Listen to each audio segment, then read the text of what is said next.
तो दोस्तों, movie explain series के आज के एपिसोड में हम बात करने वाले हैं एवेंजर्स एज ऑफ अल्ट्रॉन की।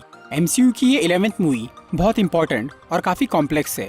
इस फिल्म में कुछ ऐसे इवेंट्स हुए हैं जिसपे पूरे एमसीयू का फ्यूचर टिका हुआ है।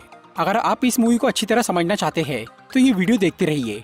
आज मैं Avengers age of Ultron movie को शॉर्ट में एक्सप्लेन करूंगा, तो आइए देखते हैं।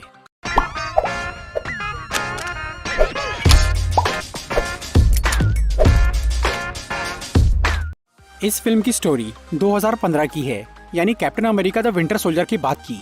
उस मूवी में हमें हाइड्रा की असलियत पता चली थी और कैप्टन अमेरिका ने अपने दोस्तों के साथ मिलकर हाइड्रा और शील्ड को बर्बाद कर दिया था। लेकिन उसके बाद भी हाइड्रा के कई सारे एजेंट्स दुनिया भर में फैले हुए थे, जिन्हें निक फ्यूरी ने ढूंढना शुरू कर दिया था। फिर 2015 में एवेंजर्स को ये पता चलता है कि सोकोविया देश में हाइड्रा का एक अड्डा है, जहाँ पर लोकी की वो जादुई छड़ी यानी सेप्टर मौजूद है। इसीलिए सभी एवेंजर्स मिल के हाइड्रा के उस अड्डे पे हमला करते हैं। सोकोविया में बैरन स्ट्रकर नाम का एक आदमी हाइड्रा का वो अड्डा चलाता था। उसने वहाँ सेप्टर की पावर से बहुत सारे हथियार बनाए थे और वो उससे इंसानों पर एक्सपेरिमेंट्स भी कर रहा था। उसके उन एक्सपेरिमेंट में बहुत सारे लोगों की जाने गई और आखिर में सिर्फ 2 ही लोग जिंदा बचे। वांडा और पिएट्रो मैक्सिमॉफ, इन जुड़वा भाई बहन को सेप्टर की एनर्जी से सुपर पावर्स मिल गई थी। पिएट्रो को सुपर स्पीड की पावर मिली थी और वांडा को माइंड कंट्रोल और टेलीकाइनेटिक पावर्स। जब एवेंजर्स हाइड्रा के उस अड्डे पर पहुंचते हैं तो पहले उन पे स्ट्रकर की फौज हमला करती है और बाद में वांडा और पिएट्रो भी उस लड़ाई में शामिल हो जाते हैं। पर आखिर में स्ट्रकर की फौज हार जाती है और कैप्टन अमेरिका अंदर घुस के स्ट्रकर को गिरफ्तार कर लेता है। इसके बाद आयरन मैन वहाँ जाकर उस सेप्टर को ढूंढता है। तभी वांडा वहाँ आती है और वो अपनी पावर से टोनी को उसका डर दिखाती है। टोनी का सबसे बड़ा डर ये था कि एक दिन एलियंस फिर से इस दुनिया पर हमला करेंगे, जिन्हें वो रोक नहीं पाएगा और उसके सभी दोस्त मारे जाएंगे। टोनी के इस डर को देखने के बाद वांडा उसे वो सेप्टर ले जाने देती है, क्योंकि उसे लग रहा था कि टोनी उस छड़ी की ताकत को संभाल नहीं पाएगा और वो छड़ी उसे बर्बाद कर देंगी। फिर एवेंजर्स अपने हेडक्वार्टर लौट जाते हैं। थॉर उस सेप्टर को एसगार्ड ले जाने वाला था, लेकिन टोनी उससे वो सेप्टर 3 दिन के लिए उधार मांगता है। फिर जब टोनी उसकी स्टडी करता है तो उसे पता चलता है कि उस सेप्टर के अंदर बहुत ही एडवांस आर्टिफिशियल इंटेलिजेंस मौजूद है। टोनी स्टार्क और ब्रूस बैनर काफी टाइम से ऐसा ही एक एआई प्रोग्राम बनाने की सोच रहे थे, जिसे वो अल्ट्रॉन नाम देने वाले थे। हालांकि टोनी के पास जार्विस नाम का एक प्रोग्राम तो बहुत पहले से था, पर जार्विस इतना एडवांस नहीं था। इसीलिए टोनी ने अल्ट्रॉन को बनाने का सोचा था ताकि वो उसे दुनिया की हिफाजत का काम सौंप दे, जिससे कि एवेंजर्स रिटायर हो सके। पर टोनी के पास इतनी एडवांस टेक्नोलॉजी नहीं थी कि वो अल्ट्रॉन को बना पाता। लेकिन अब उसे वो सेप्टर मिल चुका था, जिसके अंदर वो आर्टिफिशियल इंटेलिजेंस थी जिसकी उन्हें तलाश थी। इसीलिए टोनी ने ब्रूस के साथ मिलकर उस छड़ी की मदद से अल्ट्रॉन को बनाना शुरू कर दिया। पर उन्होंने इस बारे में किसी को नहीं बताया, क्योंकि बाकी लोगों से बातचीत करने में और मंजूरी लेने में काफी टाइम लग जाता और वो छड़ी उनके हाथ से निकल जाती। फिर टोनी और ब्रूस 3 दिन तक लगातार काम करते हैं। अल्ट्रॉन अब लगभग तैयार हो गया था, लेकिन अभी भी थोड़ा सा काम बचा था। फिर एवेंजर्स अपनी जीत की खुशी में एक पार्टी करते हैं, लेकिन इसी दौरान टोनी और ब्रूस की गैर मौजूदगी में अल्ट्रॉन पूरी तरह से कंप्लीट हो जाता है और वो एक्टिवेट होते से ही इंटरनेट के जरिए इस दुनिया और इंसानों के बारे में सब कुछ जान लेता है। अल्ट्रॉन को दुनिया की रक्षा के लिए बनाया गया था, लेकिन जब वो इंटरनेट से सारी जानकारी इकट्ठा करता है तो वो ये मान लेता है कि दुनिया के लिए सबसे बड़ा खतरा इंसान ही है। इसीलिए वो सभी इंसानों को मारने का फैसला कर लेता है।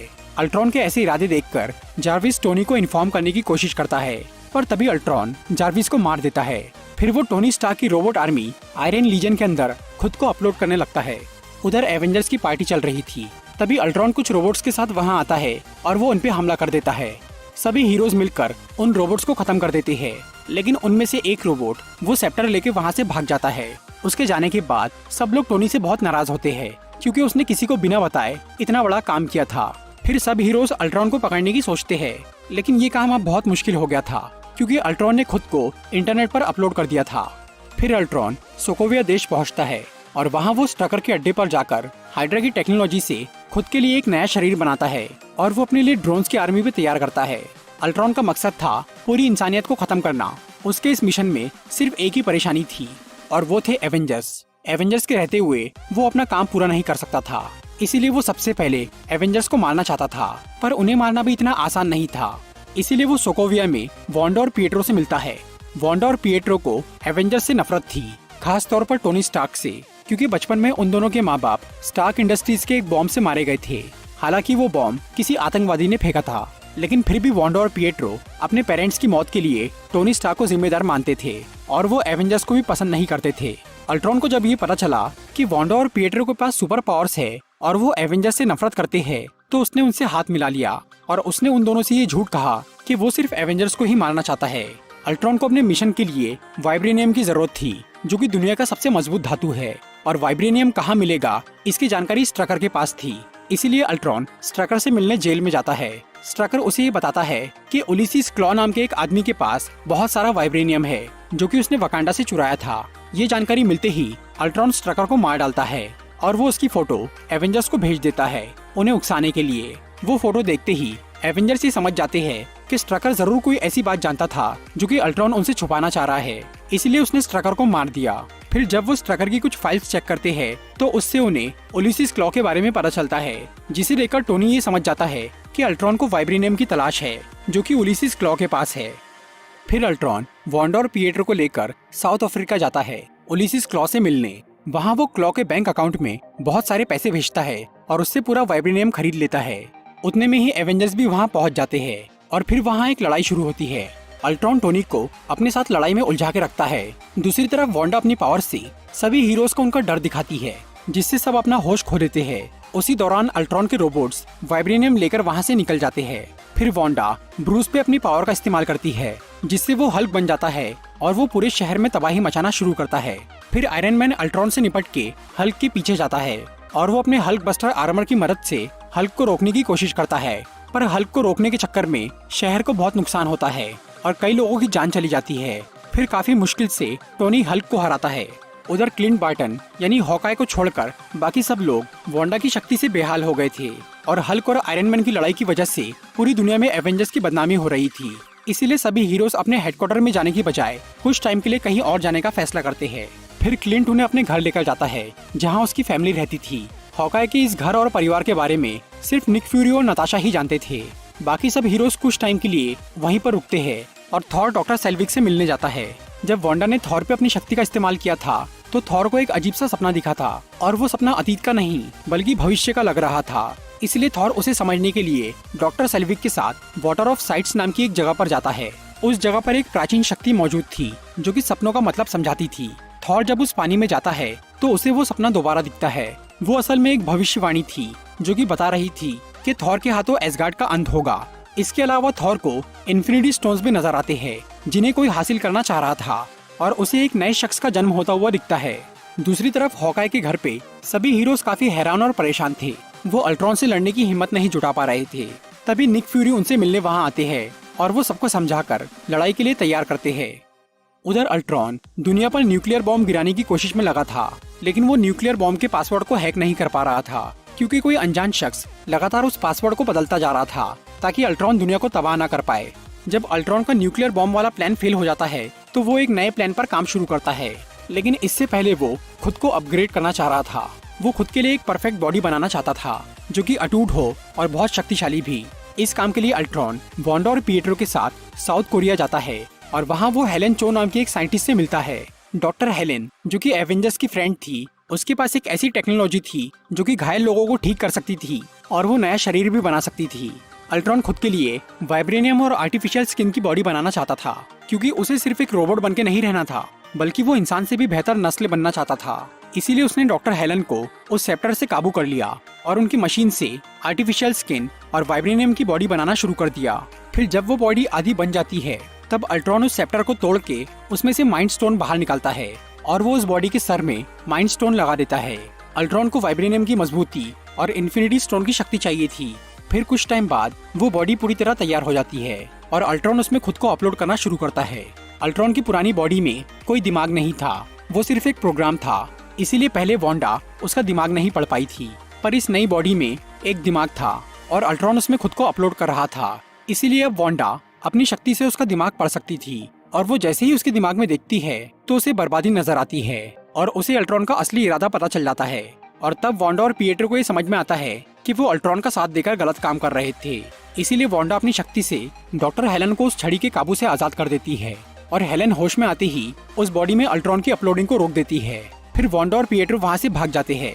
दूसरी तरफ एवेंजर्स को ये पता चल गया था कि अल्ट्रॉन हेलन चो की मशीन से अपने लिए नई बॉडी बना रहा है। इसीलिए कैप्टन अमेरिका, हॉकाई और ब्लैक विडो साउथ कोरिया जाते हैं अल्ट्रॉन को रोकने के लिए। लेकिन जब तक कैप्टन उस लैब में पहुंचता है तब तक अल्ट्रॉन वहां से भाग चुका था।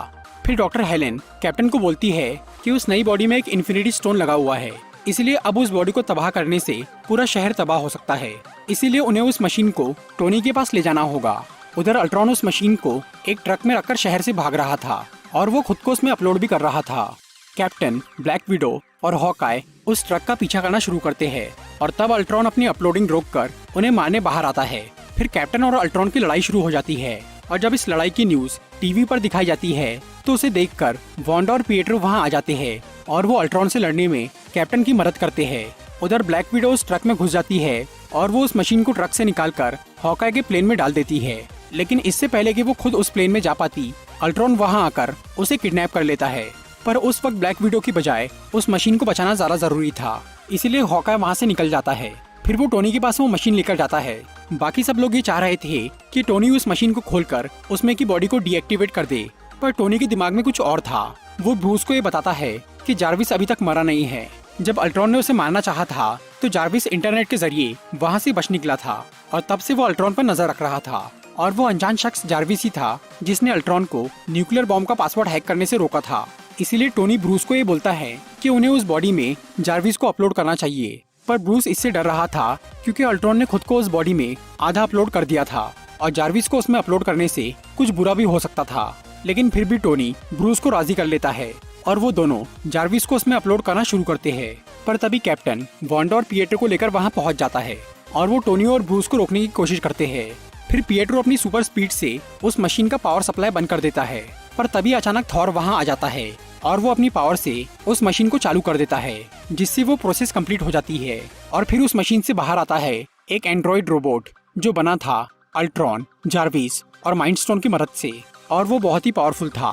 फिर स्टीव थॉर से ये पूछता है कि उसने इस रोबोट को बनाने में मदद क्यों की, तो थॉर बताता है कि उसने भविष्य का एक विजन यानी सपना देखा था जिसमें उसने माइंडस्टोन से इस रोबोट को बनते हुए देखा था और सिर्फ उसी की मदद से अल्ट्रॉन को हराया जा सकता है। थॉर के सपने की वजह से उस रोबोट को विजन नाम दिया जाता है और ये विजन एवेंजर्स का साथ देने के लिए तैयार हो जाता है। पहले तो कोई इस पर भरोसा नहीं करता, पर जब विजन थॉर का हथौड़ा उठा लेता है तो सबको उस पर यकीन हो जाता है क्योंकि म्यूनिर को बहुत ही काबिल और अच्छे लोग ही उठा सकते थे। फिर क्लिंट ये पता लगाता है कि अल्ट्रॉन नताशा को सोकोविया देश ले गया है, इसीलिए सभी हीरोज वहाँ जाने की तैयारी करते हैं। उधर अल्ट्रॉन सोकोविया में हाइड्रा के अड्डे पर था और उसके पास अभी भी बहुत सारा वाइब्रेनियम बचा हुआ था, इसीलिए वो थोड़े वाइब्रेनियम से खुद के लिए एक नई बॉडी बनाता है और बाकी वाइब्रेनियम से एक बहुत बड़ी मशीन तैयार करता है। वो उस मशीन से सोकोविया के एक शहर को आसमान में ले जाने वाला था और फिर उसे एक मीटियोर की तरह धरती पर गिराने वाला था ताकि उससे इंसानों का खात्मा हो जाए। फिर एवेंजर्स सोकोविया पहुंचते हैं और अब वांडा, पिएट्रो और विजन भी उनकी टीम में शामिल थे। उन सबको ये मालूम था कि अल्ट्रॉन वहां जंग लड़ने के लिए तैयार बैठा है, इसीलिए वो लड़ाई से पहले पूरे शहर को खाली करना शुरू करते हैं और ब्रूस हाइड्रा के अड्डे पर जाकर नताशा को कैद से आजाद करता है और फिर वो हल्क बनकर नताशा को शहर में लेकर आता है। उधर अभी आधा ही शहर खाली हुआ था कि तभी अल्ट्रॉन उस मशीन को चालू कर देता है जिससे पूरा शहर ऊपर उठने लगता है। इसके साथ ही वो अपनी रोबोट्स की आर्मी को शहर में छोड़ देता है ताकि एवेंजर्स उनसे लड़ने में बिजी रहे और उसका मकसद पूरा हो जाए। तभी विजन वहां पहुंचता है और वो अल्ट्रॉन को पकड़कर उसे इंटरनेट से डिलीट कर देता है ताकि अब वो कहीं भाग ना सके।